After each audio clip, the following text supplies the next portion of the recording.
is working here. All right. Video, audio. Yep. There we go. There we go. Sweet. My drink. See if anybody comes on. Boom, boom, boom. All right. Sweet, sweet, sweet. All right. Let's see if this is working. All right. Cool, cool, cool. Hello. Hey, Ray. The guy in the chair. Up. Hey, Brian. Chilling like a villain. Figured I'd do my live chat today. Been having some technical issues with the computers and stuff like that, so network's been kind of crazy. So hope everybody's doing good. How you doing, Ray? Or Brian, I should say. I keep seeing Ray, the guy in the chair. I like that. That's cool. So just wait for a couple people to come on and so everything's going. So Brian, what are you working on? What do you got going on? Anything good? Anything good? It's been, what do you call it? They haven't done a video in a while. It's been crazy with all the stuff going on with the house and all that. So I figured I would, what do you call it? To get back into this since the house is off, the move is off. So nice, cool, cool, cool, cool. Yep, nothing wrong with that. So yeah, I'm looking forward to getting back to turning some wrenches, doing some actual videos and stuff, which it's been so crazy. The weather and between that and the house and all the stuff going on, it's just been nuts. Oh, awesome! Thank you, I appreciate that. Yeah, definitely. Yeah, it'd be awesome. Yeah, so getting ready to start working on some bikes, getting back into the swing of things with all that, and out. Can you get Bear out of here? Thank you. Sorry about that. My dog keeps bombarding me. He likes to jump on me.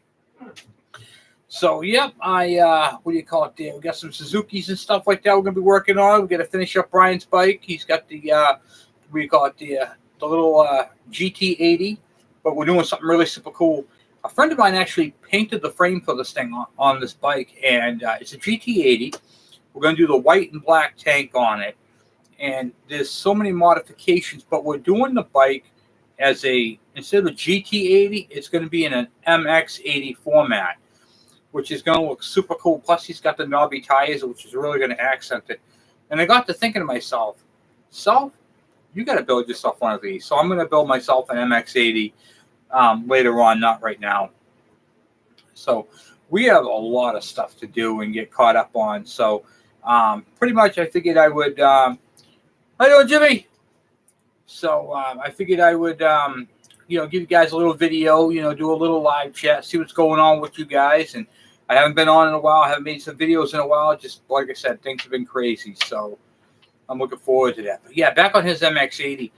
The MX80 is CDI ignition, high compression head. And I tricked out the jug a little bit. I'm going to show you guys how to do some porting. And the way I'm going to show you guys how to do porting, it's a mild port, but it's going to have a lot of results. You see a lot of racers, and they spend hours upon hours porting a jug, but they also have almost like a 2.5, 3-inch piston. We don't have that. We're working with like a little 50cc diameter piston. So what I'm going to show you guys how to do in that video when I port them is basically taking down sharp edges and making the transfer channels a little smoother and slight bit larger. We're also going to change the port timing on that. And I don't know if I want to show you guys that part of it, because if you guys do it wrong, it will screw up your whole bike. But I probably won't show you how to do it, but I'll show you the end result, if that makes any sense. Because we want to make a sleeper bike out of it. So basically, little motor, a lot of power, and we want this thing to go. I might save that type of porting for a what do you call it there? Like a special video, maybe even on a live or something like that. I'll show you guys how to do some of that type of stuff. what do we got going on? We got so right now everything is packed up in boxes because I was planning on moving, and we're not moving. We're actually staying. So basically, it's the unpacking process because I don't want to get into all this sob story, but had a lot going on. So everything just got kind of thrown out the window, if you will. So bummed, yeah, a little bit, but there is a better light at this tunnel. So we'll see how it goes from there. As far as the other bikes, like my bikes, I only have a few motors and a few bikes ahead, and then we're going to be back on my stuff, which I'm hoping to do a Christmas special on the KE 102 build, and I would like to get that thing fired up. So that motor has never been ran, and that's a 10-speed. So I want to get that thing fired up, all running, tuned, and all that, because that's going to be a very tricky bike to tune. As an expansion chamber. What else does it have? It has high compression head, custom carburetor, a power valve. So it's got some crazy stuff. It's got some crazy stuff indeed. So want to definitely get that out there and at least get the engine fired up on it and get the electrical done, because that's also a 12-volt bike. So I converted that over to 12-volt, CDI ignition, all LED lighting. It's got a tachometer in it, an actual tach drive. You can check out those videos on my KE 102 build. Please don't mind the mess at back of me. Like I said, moving, going through things, unpacking things. It's been crazy. So yeah, I can't wait. The my KM 100,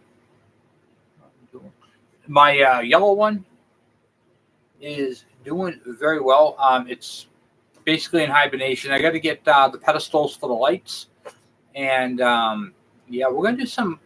I want to do some other stuff with that as well with my KM 100. I like one-off bikes, so as you know, that bike is CDI ignition. Basically, it's a mock of my KE 100. I also have a donation bike, which is a KE 175, which recently got going.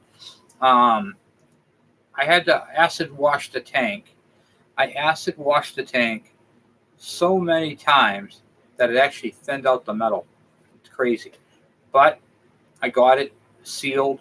I got a carburetor for it, and the bike fires up.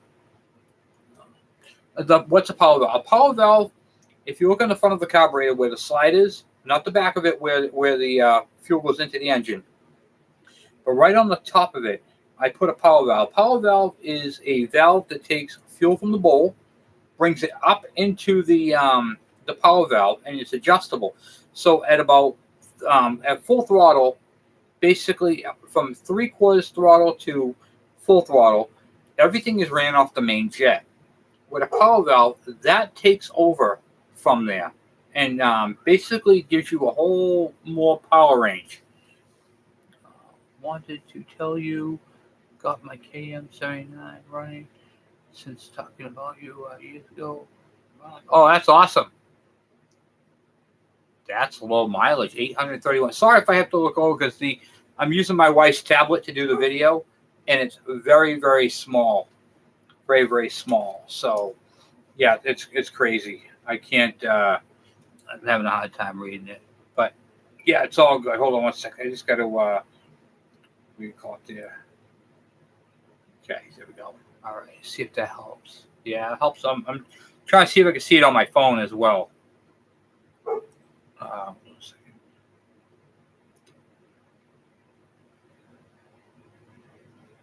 Yeah, see. Yeah, all right, now I can see it. Okay, good. Sorry about that.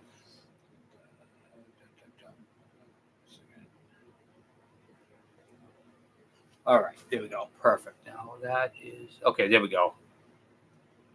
It's like wicked tiny, smaller than normal. I'm like, I want to be able to see you guys here.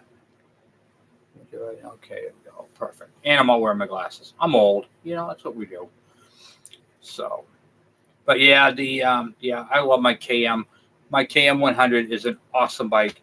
And one of the cool things about that bike is when you look at the exhaust port on the KM compared to the KE, it's a small port.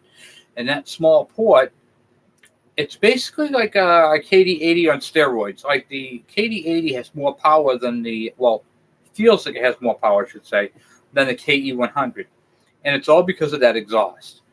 If you take a KM exhaust tip, the baffle, and you stick that in the how you doing? If you stick that into modify it to fit a KE100 exhaust, you'll get more power out of your bike. A lot of people don't know that, and it's because of the restriction on the end of it. It basically makes the KE100 into an expansion chamber. All these bikes have expansion chambers. One of the problems with that particular one is it's got a wall. So basically it hits the wall and it bounces back. But with the chamber, the expansion chamber on, not the expansion chamber, the baffling on the KM100 and the KD80, same baffle, it produces more power on that bike. It'll help you out. I'm also going to show you guys some really cool secret tips using baseball bats. The handle of a baseball bat, we're going to make an exhaust tip on that. That's another one that's coming up. And that's going to help you guys out tremendously when I show you guys how to get some power out of these bikes. By the way, it's lemonade. Let's see. Yes. You should use the oiler on these bikes because if you disconnect it, it'll suck air, for one. And two, the oiler lubricates the rotary valve and the main bearing on the right side. So it's a very important thing to have the oiler run, especially on any rotary style bike. So basically, if you take the rotor out, you'll see how the rotor has some scuffing on it. And that's because it does, when it's dry, rubs up against the block. The oil injector sprays that and makes a cushion. So the rotary valve actually floats on a cushion between the block, the disc, and the other side of the housing. So if you run a premix on it, it doesn't get the oil that it needs. So I always use the oiler. And I got to be honest with you, the oilers have been around for almost 100 years now. No issues. The only issue I had with an oil was on my KM, in coincidence. I think I did videos on it. It over-oiled. So it wasn't that it was under-oiling. It was over-oiling. And that, in 35 years, is the only problem I had with an oiler. So, yep. So if you have a good oiler, that's what you want. You want to make sure you have a good oiler. And I don't know what's going on here. Hold on one second. All right, there we go. So, how you doing, Tom? So, yeah, I mean, the oiler has been around for almost 100 years now, and you'll see Mick on it, MIC, for Mikuni, and it's been around as long as the Mikuni carburetors have been around. In fact, they use it on snowmobiles. They use it on any two-stroke, even golf carts with two-stroke engines use them. They're great.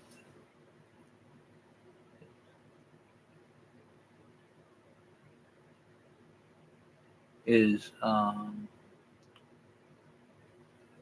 this else? Can't I don't know what that is, Dave. I don't understand what people. Yeah, well, I think what the problem is with the oiler is one of those things that it scares people because, well, they don't have the what do you call it there? Yeah, it's like an oil brand, and I never used it before. I use Yamalube. I use the Kawasaki oil. Make sure, and here's another problem with the oils that you're using. Make sure it's for an air cooled and an oil injection unit. I have seen problems where people put the marine oil in because it says boat marine injection, but the problem is it's thicker because it's for a liquid cool bike, liquid cool machine. So make sure you use the one that says air cooled or compatible with air cooled units. Some liquid cooled ones will say on the bottle compatible with air cooled as well. So you want to make sure you're using that. The Yama, I love the Yama Lube. It's great. It's easy to get. It's probably the easiest oil to get. But as I was saying with the oiler, it's one of those pieces of equipment on the bikes that it scares people. What if it fails? And you got to think these bikes have been around since the early 60s, 60s, 70s, even 50s, two strokes, on bikes, and they've ran the Mikuni oiler system. If for peace of mind, what I like to do is I like to set myself up. So what I do is before every ride on the bike, so doesn't matter if it's been sitting, I take the bike out, I have a half a tank of oil policy. Anything less than a half a tank, it gets filled. That way you don't have to worry about air getting in the system. 2, when you're doing an oil system, put a clear hose going from your oil tank to the oil pump. This way, it's like an oil gauge. If you can see oil in the tube, the pump is getting new oil. Mentally, it's going to be working. You see that smoke, you're good to go. And as a preventive maintenance, when you're doing your walk around on your bike and you're checking things, every now and then pop that cover off and check your adjustment because cables stretch. And I'm actually going to be writing my wife just reminded me today. I got to write this book. I'm actually going to be doing a pocket manual for these style bikes of checks and when you should be doing them. So when you should be doing your pre-checks for your chain, your spokes, your oiler, your all that type of stuff. So we're going to be doing that, and I'm going to make it so it covers the whole Kawasaki K series lineup for the like the KMs, the KDs, the MC1s, the Trail Boss 100, all those bikes, the G3 SS, that whole engine family. So I'm actually going to be writing my own book. I had what's this one? We got a 06. Oh, nice.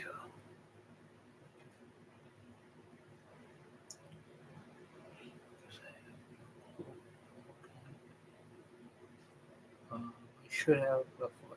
Yeah, definitely want to flush the. If you get any type of liquid cool bike, you want to definitely first thing you want to do is flush it, especially Kawasaki's really good, but if you have like a Honda Magna, you want to flush that. I had so many of those damn things leaking. I was buying them a few years ago, and liquid cool bikes, and man, people just beat the ever living, what out of them. And I'm telling you, be careful when you're buying it. Make sure you go over that with a fine tooth comb, especially if the bike has all the covers on it and you can't really see things. Best bet is to let them warm them up and then run it for a few minutes if you're able to, and then see if there's any leaks or you smell. If you smell antifreeze, it's leaking, period. So, or weeping, so keep your eye open on that. But yeah, back on the oilers though, cable stretch. So you want to check your adjustment, and you also want to check that tube. So you get your filler cap. There's a tube coming off the tank. It fills. I forgot what they call those little bugs, but they build that dirt nest, and that blocks them up.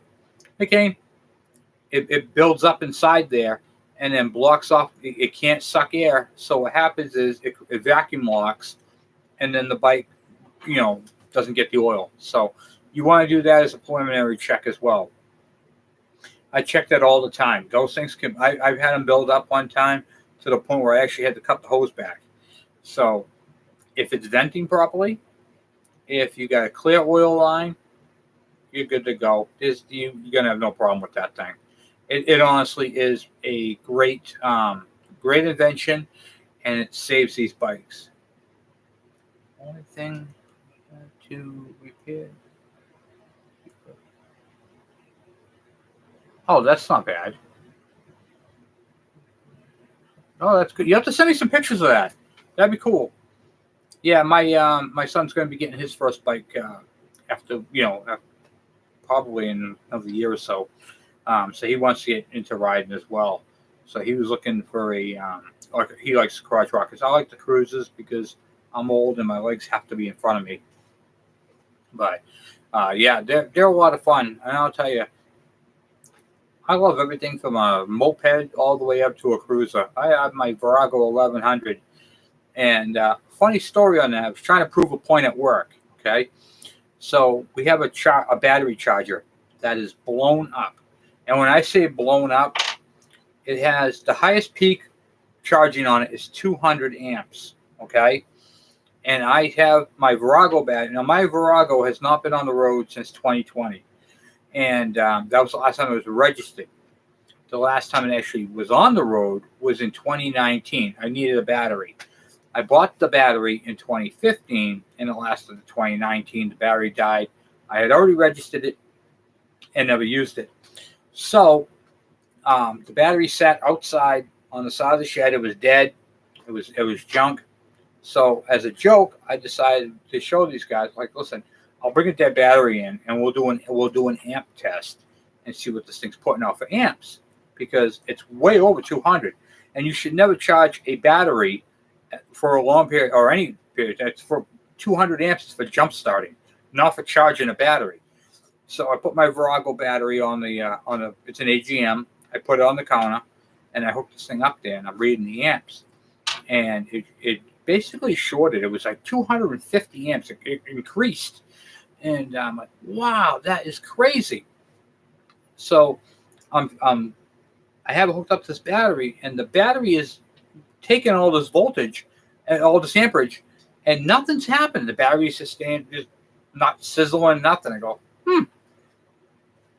leave it on there for a few minutes at that amperage. What could happen, right? It can go up in a ball of flames, or it'll dead short the battery.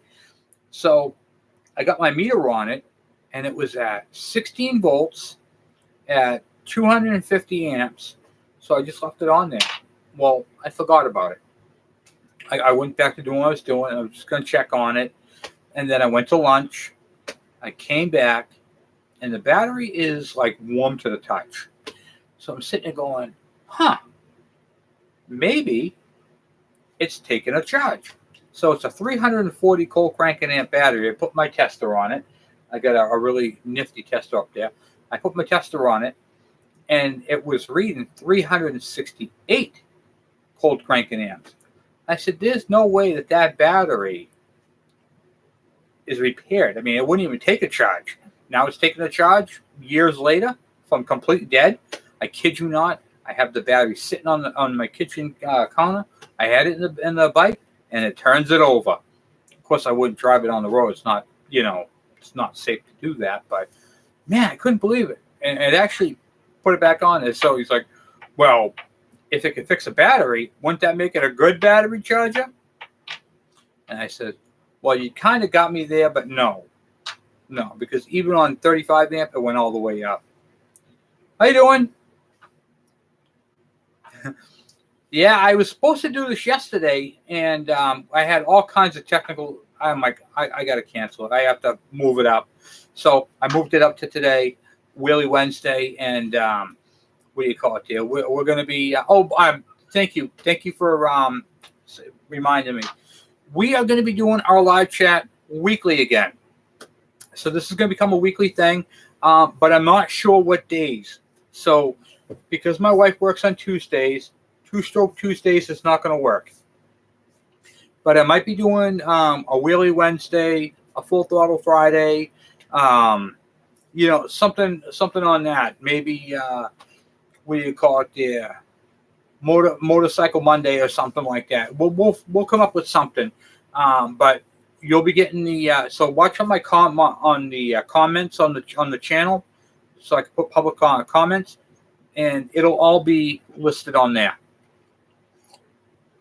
so that you'll be able to keep in touch, and we'll be able to go back and forth, and you guys can tell me about projects, and we can talk about these things.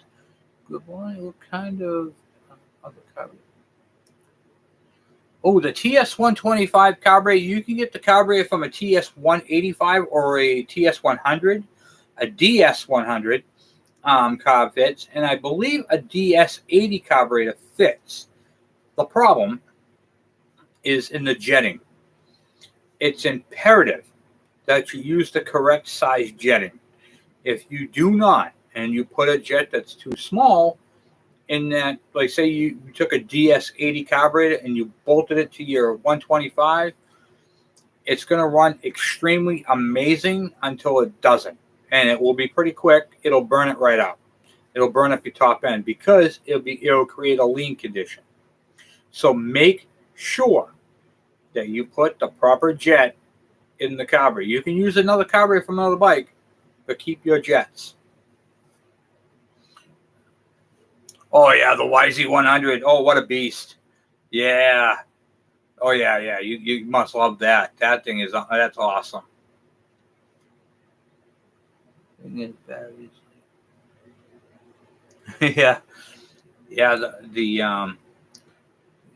Like yeah, it's they're yeah. Oh yeah. I have water from. Oh, thank you. Yeah, I love teaching. If I could be a teacher, I totally would. If I could have like a like I got so I have to be careful of the way I word things in my videos because I have one video, and I'll talk about it real quick. I got a comment from a subscriber and complaining about, well, it wasn't really complaining. He was just saying that I didn't do the ohm test on what do you call it there, on the readings on the thing there. So I did mess up in the video when I showed it in the book, but I also didn't test it to the way the book does. Sometimes I do things differently than the book does.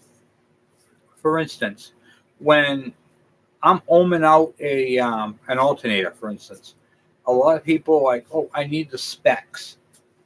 I don't use the spec for when I'm ohming things because these bikes are so old that I'm automatically assuming that they're going to be way out of whack because they typically always are.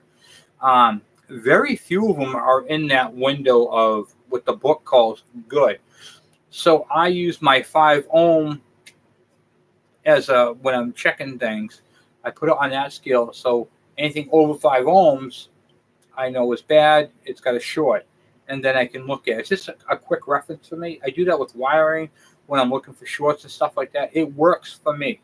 So I try to teach these type of things on there. Like, oh, no, it's supposed to be 20 ohms or 200K or whatever it may be. And I do things a little differently sometimes in the book. So I'm going to have to be more conscientious about that when I'm doing a video and doing comparison to book and how I get to my results. Because as you guys know from watching the channel, I do things a little differently than, say, the book. But I try to keep everything on that in that channel, if you will. Only reason why I say that is because what I'm trying to teach you guys is quick references. So you guys can, okay, it's easier to know 5 ohms on top of your head. You put the ohm meter on, it goes to, say, 7. Well, now we know we have a short. Okay? It's just a simple thing. Like, I know that wiring, that charge coil can handle 5 ohms. So, and I'm going to be doing that in the book, too. I'm going to be showing the book spec, and then I'll be showing my spec and how I got to that. Mid-America is on my bucket list. Oh, there you go, Dave. Yep, I'm on the East Coast right now. I'm so glad. Oh, you're very welcome. I'm happy to be back. And you are welcome to what you call it there. I'm happy to be back. And I'm sorry, I'm not really good with names. Erico. And you're very welcome. I try to do things that is going to make it simpler and make your lives on your bikes and your experiences with these bikes more enjoyable. Because if you're reading a whole bunch of jargon that you're not going to understand, because that's what all these books are. They're written by engineers, No offense to any engineer on this channel, but we just don't get along. They can do things a whole lot simpler. I get it. They spend $100,000 on going to college, so they want to use all these big giant words. But for the average person who doesn't understand what that big giant word means, you know, a supercalifragilisticexpialidocious capacitor is not going to fly, you know. So I try to show the professional tools that I use, and I try to show the homeowner tools that it can also be used. I have a $500 torque wrench, and I have a $20 Craftsman one.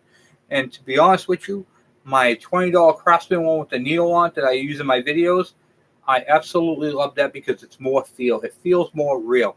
When you're working on a Japanese bike, I like to have the tools or kind of similar to what they would use in that time period.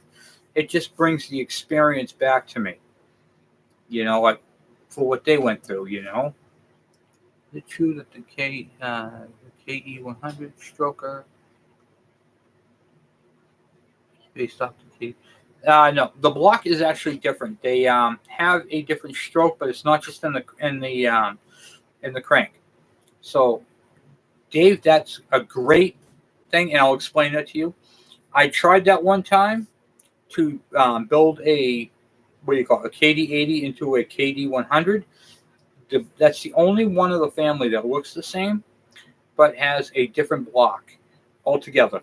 Different stroke, different crank, different deck height. Even the cylinders are different stroke. But the KD80 piston will fit the MC1. It'll fit the G3SS and vice versa. So if you're trying to build one, you can do that. The KD80 is a very fast version because of the way it's built. So my KD80, I put the CDI ignition on it. That thing will set you on your butt. That thing's got torque. If I was to race the KD80 against the KD100 or KM100, the KD80 will eat its lunch all day long. It's a great. They should have made the rest of the family with that style stroke and stuff. And that when they dropped the crank down into the case more, what they did was they changed the timing on the ports. When they changed the timing on the ports, it gave it more power. If that helps you with that. So the KD80 bike, if I race my KD80 against my KE100, it will eat its lunch. Let's see, lots of great looking old bikes. Oh yeah, there is a ton of them. They have junkyards in the mid America. I can't wait to do that next summer. Next summer, that's on my bucket list, and that's what I'm doing. I plan on buying a lot of bikes. 1999. Let's see. Oh, that's the year your KE. Hey Dale. Hey, good air filter video, by the way. That was awesome. That was awesome. Yep, I'm back. We pulled. I think I told you we pulled the plug on the moving bit. Anyway, guys, Dale has a great video on how to redo make air filters. Just posted today. Great video. Get over there and check it out. Oh, you're welcome. Yeah, definitely a good video. And it's pretty neat how you did that. Very, very well done. Very well done. Is there I want to convert my.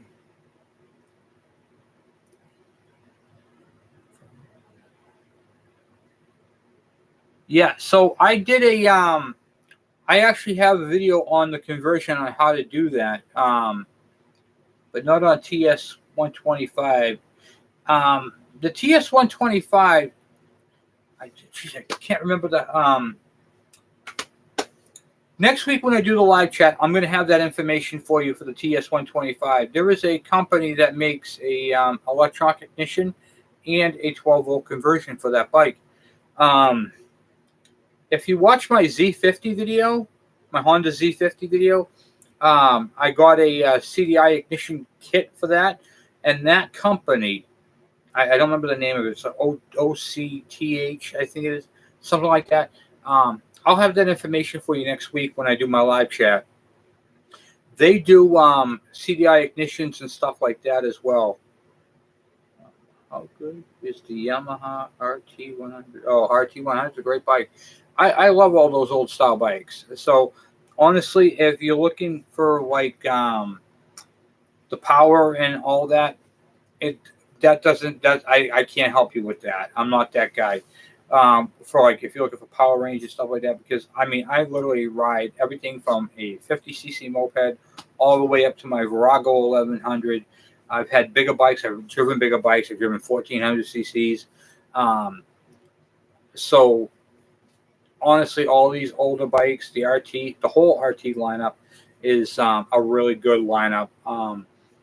Honestly, I don't think they make a bad Japanese bike, if you want my honest opinion.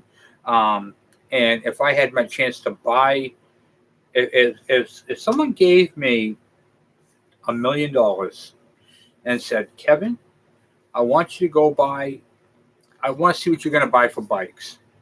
I'm buying a ton of old two-stroke bikes. I mean, I'm talking, my wife would not just divorce me, but she would deport me to Japan. Okay, she'd get me the hell out of here. I swear to God, she would. She'd be mad. Okay, because you spent $1 million on bikes, and it would be all old Japanese bikes. It wouldn't be new stuff. It'd be old stuff. Um, Basically, from the early '90s back. I love all those bikes. I love the YT, the YZs. I love the Suzukis. Yeah, honestly, the MT 125. That's awesome. Yeah, it's a good bike. Good bike. I like 125. I got the 175. I'm keeping that. That was from my from Ken, who donated that bike to the channel, and it's a great. The bike was in excellent condition.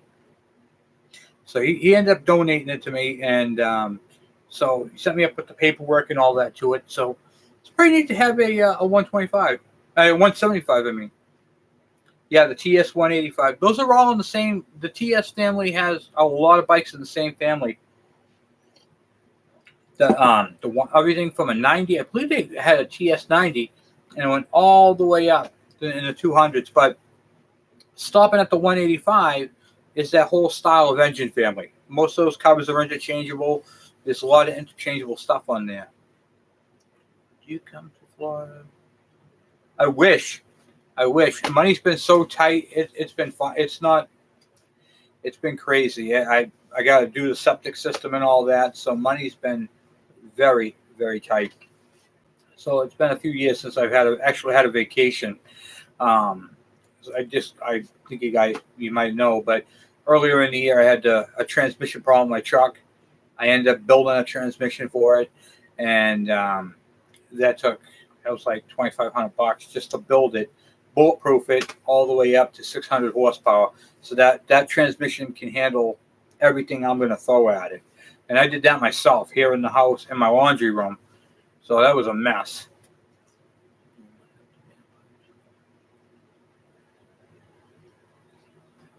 Yeah, the old pipes on the Suzuki's. Yeah, that style that oh man, some of the early Kawasaki's had that too. That same style pipe. I call it the Z pipe. The way it comes up and then loops, it basically goes right underneath the fuel tank. Is that the one you talk about, Dave? That thing is great looking exhaust. In fact, the Kawasaki, was it KE 125? The newer styles had that. So like I want to say the '80s ones had that. Thank you. Thank you. Wow, California. Yep, that's awesome. Hope everything's going good over there. It's been I've been seeing California on the news a lot. It's been crazy.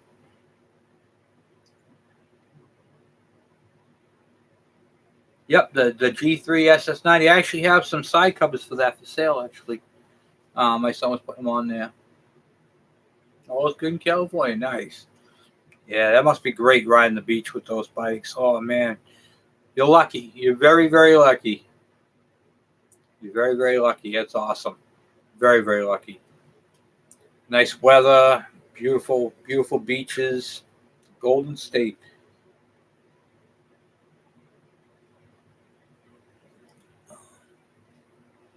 Yeah, oh, I bet. I can imagine. I can imagine. That must be crazy. It's been pouring out here. Rain like you can't even imagine. We have a rainstorm, then we have heat and humidity for like a few hours, and then back to rain. And I'm doing my live chat right now, and I can actually hear the grass growing outside. My lawnmower's like, Kevin, really? I can't do no more, man. I heard my lawnmower was outside my window the other day crying. Like, oh, come on, please, I can't handle it.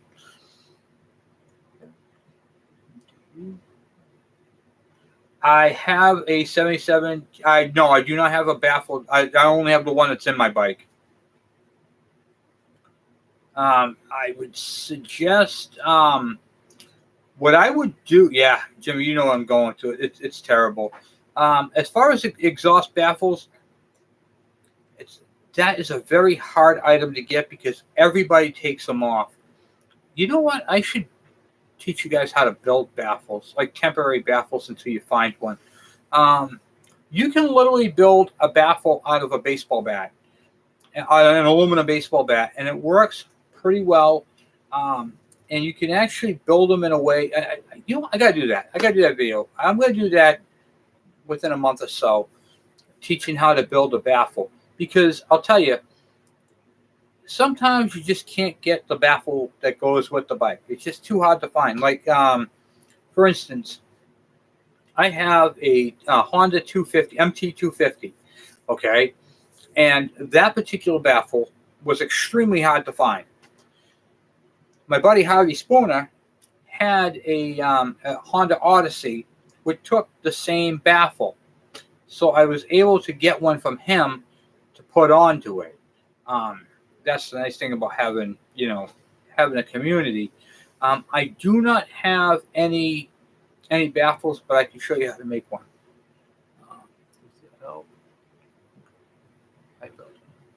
Oh wow, that's awesome. Oh, so use the G3 using the K. That's awesome. I have I don't know if you saw my KDE 90 video. That uses a G3 SS jug on a KE 100 engine. Now go on a KM 100. A couple of CT. Nice. I want to get my hands on a CT 90. That's a bike I need to get. Breaking news. Just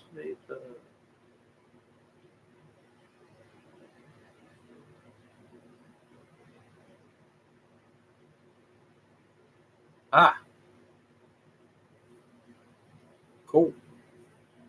Yep. So, yeah, pretty excited about all that. Yeah, you can, like I said, an aluminum baseball bat you can use to make a baffle. You can also use it to make an exhaust tip if you have a couple of them, and it's pretty simple to do. I mean, you'll need a rivet gun. I'll show you how to do it. It puts rivets into the thing. I'll show you how to cut it and do all that type of stuff. It's really not that bad, and you can actually make a pretty cool looking one too. Do you?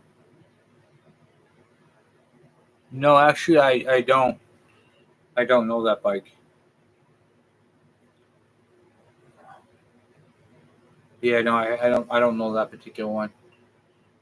But yeah, the baffles, and then you build it with the packing. Oh, you can get some power out of these bikes. There's ways of doing things with the factory exhaust. I did a video where I actually cut the baffles out of a KE 100 exhaust and literally made an expansion chamber out of it. And I believe I have that on one of my bikes actually. Oh, that's on the KDE like what she's talking about, KDE 90. In fact, I got to take that off that bike and put that on my bike with the proper baffle. That's going to be a great exhaust. Yeah, I made that expansion chamber, and now you can see where it'll go up to the compression part and then pull back. So it's pretty cool. Yeah, I love doing modifications like that. I got the pipe for the custom exhaust on, and my brother's going to help me do the rest of it, and then I'll be able to get that. And then my friend Todd sent me up another exhaust tip, which was awesome. So I got to call Todd. I haven't done that yet. it's been so crazy with all the stuff going on with work. Work has been super busy. So I've been busy with that and getting all that type of stuff. But yeah, we're gonna be back into it. I'm gonna try to get a video out a week and start there, and then move it up to how we were doing videos before, just continuous videos. This weekend right here that's coming up, I have to work Saturday, and then after Saturday I got to put some of my shed back together because I have it all packed up. So everything's packed up right now. But I'm going to take you guys along and show you guys some treasures I have found in there, and we'll go from there. I found a lot of stuff, a lot of cool stuff that I forgot I even had. I found cylinders and cranks, and I found what do you call it there? Some early ignition videos. Oh, and I have some updates on ignition components to make a CDI ignition. And I'm going to do some experimenting with a what do you call it? A charge coil that I got for a CDI ignition to see if I can get that to fit onto a 3 magnet. I'm not sure it'll work, but we're gonna find out. So we got some stuff going on. Oh, that KDE 90 is also a CDI bike, and the CDI that's on that bike came from Pakistan. So they sent me my friend Mohammed, who's on my page, on my what do you call it, the Facebook page.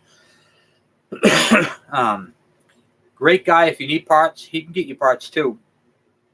What do you call it? Let's see here. You know what? If you guys have a chance, go to my go on Facebook, and let me see if I can pull it up real quick. Facebook groups. I don't know if you'll be able to see it or not. So hold on. Let me just see if I can. Groups. Boom. Groups. No, don't want that one. Hold on. 1 second. Now that I need it, it doesn't pop up. You know what I mean? So hold on a second. Kawasaki. Here we go. All right. I can't find my page here. Well, anyway, it's Kawasaki KE100 KDM. Let's see. Hold on. Just trying to find it if I can find it here. Oh, here we go. All right. So I don't know if you can see that because it's very. Let me see if I can dim my light on it. Hold on. Sometimes if you dim the light and then try showing it, it'll. Yeah. So right there is the page. That's what the page looks like. Right there. Go on that page, and there's a gentleman on there, Mohammed. Okay, and great guy, and I believe he's in Canada right now, but he's from Pakistan. Great guy. He's the one who sent me over the cable and the tack drive systems for the my KE102 build. Ask him because he can get anything you want. He's got a lot of new old stock stuff, keys. What do you call it? That tachometer cable, CDI ignitions. He's got all that for the KE100. So that's definitely get over there. Tell him Kevin sent you. Say, hey, you know what? Your buddy Kevin sent me over to talk to you. I need this, and this. I will tell you, the shipping takes a while. It's not if you're looking for it next week, you're not going to get it next week because the shipping from there to here is quite a distance. It's like on a slow boat, you know what I'm saying. But you can definitely do that and tell him I sent you because he's a great guy. I bought a lot of stuff off of him. I'm going to be buying more from him, and I trust him. So he's got my stamp of approval.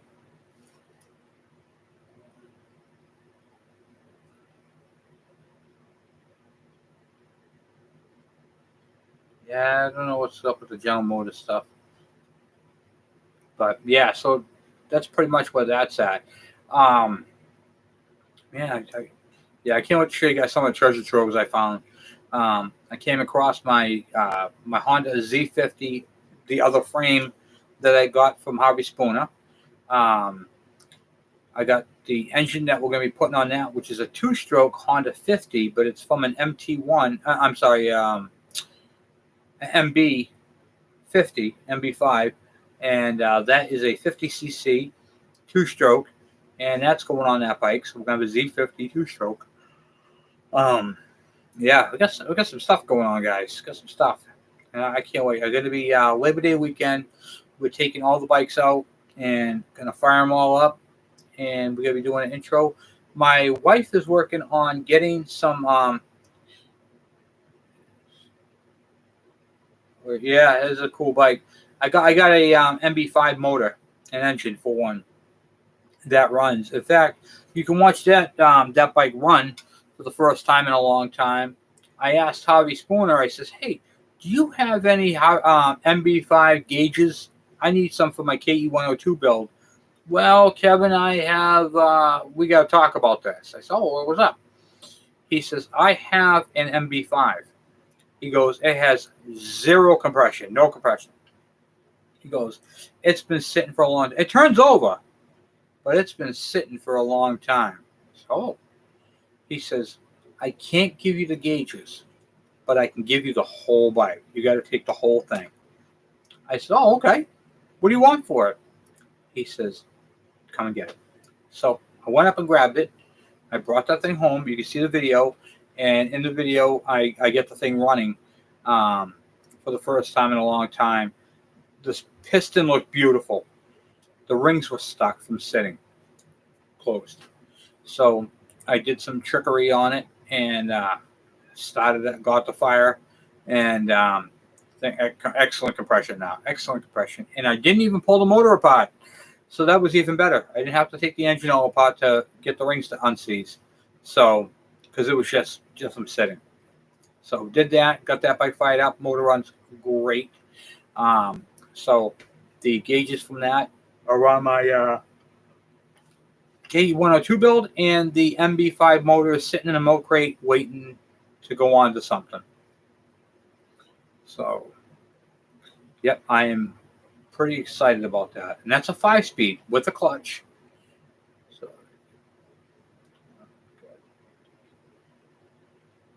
hey, you have a good night. Oh yeah, clocking to work at 6 o'clock. I go to work for 7. I know the feeling. Yeah, I'm running to what do you call it? 9 o'clock tonight, and then I'm gonna do the same thing. I'm right behind you, buddy. Have a good night. So yeah, it's what do you call it there? So it's pretty cool. So I can't wait to build that bike. That's gonna be a fun bike on the project. Oh, anyway, back with my wife. We're gonna be changing the logo. We're gonna be doing a logo, T-shirts, and stuff like that. Working with Super Clean, and we're gonna be doing a giveaway for some product. So, which is pretty cool. And they've been reaching out to me to do that. So you'll be seeing me wearing some Super Clean stuff in my videos. And on the Super Clean thing, it is a great product. I use it all the time, but you need to dilute it. This stuff is powerful. You can literally clean a carburetor with that stuff. I mean, put that in there, let that thing soak for like 10 minutes, and then rinse it out with hot water. It's clean.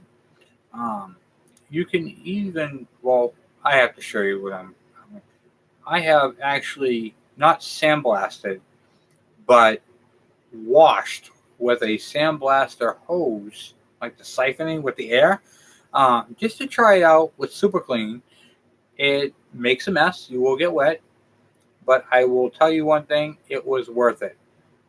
It brought back a car where I didn't think it was going to come back. So keep that in mind. It's crazy how it works. I'm going to show you that. We're going to be showing you guys some stuff that you can use, like baking soda, to sandblast the carburetor with and get clean, make it look like brand new. Engine cases and stuff like that. I have Kurt's engine that I'm working on, and I'm going to be using Soda Blast to clean the rust out of the case. I'm going to show you guys some home remedies and stuff like that you can use. It's just stuff kicking around your house to clean and work on your bikes with, which I think is really going to be beneficial to you. Because that's what we like on here. We like things cheap, you know? Why spend all the money? Just want to enjoy the bike, right? More riding, less working on them, get them done, get them working. So that's what we're going to be doing. I'm going to be showing you guys more tech tips and more easy cheats. Just keep in mind some of the stuff that I do on the video in the book is going to show you a different way. But I'm going to show you guys how to check points without a gauge or any of that type of stuff. Ben says he so blasted. Oh, okay, yep. You can totally do that. The nice thing about the soda blast is you can rinse it out. It dissolves, so it's hard on the rust. I mean, you're talking it's going to beat it, and then see the thing about soda blast, it doesn't hurt the finish, whereas glass beads like Black Beauty, that right there will just it destroys the metal. It takes off that layer of protection. Because as you know, the tanks are coated, so when you sandblast something, you're taking it right down to the metal. You're taking off the factory coating and all that type of stuff. So now you got to be extra careful what you put in the tank. Well, if there's any moisture or condensation, water, or anything like that, that tank's rusted. With soda blast, it's a lot lighter on it. Like on carburetors, it'll clean them up without destroying the finish on them, which is nice.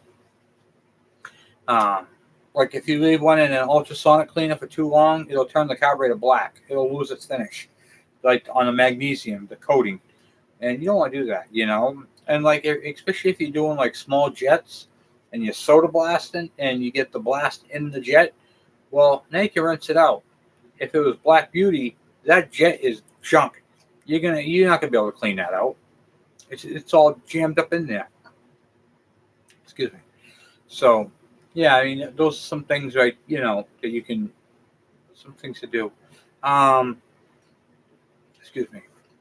What do you call it there? So, yeah, we'll be doing some stuff like that, some experiments. We got some experiments coming up. I've been using, what do you call it there? Oh, what's that stuff there? It's a type of glass cleaner. A type of glass cleaner like Windex. Also does excellent for cleaning things up as well. You pour it in a bowl and let parts soak in there, and it just dissolves the dirt right off of them. Especially if you're doing like gauges and stuff, you gotta be careful with those type of things because they're very fragile. Very, they can get destroyed quickly. So yeah, I mean things like that, So yeah, it's been pretty cool. So. What else we got? Yeah, tired. I'm trying to think what else we got going on. Yeah, just basically just finishing up things. So, but truck's done. Truck's running great. Thank you, Kane. I appreciate it. Glad to be back. Once again, I'm over the moon about it. My wife's like, you gotta do a live chat, tell them what's going on. Like I said, I was planning on moving, pull back from doing that, and now I this time that I haven't been making videos, I've been doing house repairs, working, repairing, and doing that sort of thing. My truck, and yeah, it's been crazy. So I haven't been able to do videos or anything like that. Haven't even been on a bike. That's hard to believe, but it's true. So, have a good night. Oh, 4:30, geez. You're very welcome. Happy to help. We call it there. So, yeah, I've just been doing a whole bunch of stuff. So, now that things quieten down and we have a projected, direction, I'll be able to get back on these things at turn wrenches. I'm tired myself, guys. I'm going to be hitting the hay soon myself. So I'm probably going to end this around, I'll go another 5 minutes. We'll end it at 8:40 tonight. And then next week we're going to start it at 7 instead of 7:30. So like I said, I don't know what day I'm going to do it next week. So just keep your eye open for my on the post. So you'll see like there's a comment. Oh, what do you call it there? Let's see here if we can pull it up. On the community. So if you're looking on the community, you'll see it. Well, anyway, there's a bar up there that says community. I keep you guys up to date on when it's happening up on the community page and upcoming events. If anybody's in New England and what do you call it there, wants to hang out and do some work or something like that, please let me know, and to bring your bike up and stuff like that. We'll figure something out and come up with a time, and we'll do something. Probably put some bikes or something. Or if you got videos, send me some videos of your bikes and your projects. And I plan on doing a give back, which means I'm going to try to put a bunch of collaboration videos together of you guys' bikes. And yeah, in fact, I'm going to put that on the channel tonight on the page. So we're going to be doing some cool stuff. So working on a calendar. We're going to be doing a calendar next year. I'll do some pictures of that soon. So yeah, it's pretty cool. We got some stuff. So I'm looking forward to it. Looking forward to doing some more work on these bikes and making more videos. We got 800 and well, how many videos we had? We had a lot of videos on there. 812 videos. So yeah, I'm slacking. So anyway, guys, I'm gonna head to bed. It's getting late, and I just want to say thank you guys for hanging out with me and just being part of the channel and staying with me through all this turmoil and stuff that I'm going through. So I really appreciate you guys. So once again, thank you very much. I really appreciate it. So I'm gonna head to bed, and what do you call it there? I appreciate that. Thank you. Awesome. I appreciate it. Thank you. Yeah, I'm looking forward to, like I said, just getting back out there and doing more stuff. So you guys have been great, and I just want to say once again, thank you for hanging out there, hanging with me, and just being part of this community. You know, without you guys, we don't have a channel, and you guys have been just understanding and awesome. So once again, thank you for that. I really appreciate that from the bottom of my heart. So, well, you guys have a good night, and I will talk to you guys. I'm going to try to get a video out early next week, and what do you call it there? And then we'll do our live chat, and we'll talk about. I think what I'm going to try to do is kind of implement what I'm working on and do the live, and then you guys can ask your questions, and we're going to try to figure it out. I mean, if you guys have any ideas, by all means, please reach out to me and let me know what your ideas are. So anyway, guys, thank you once again, and you guys have a great night, okay? I'll talk to you later. I'm out!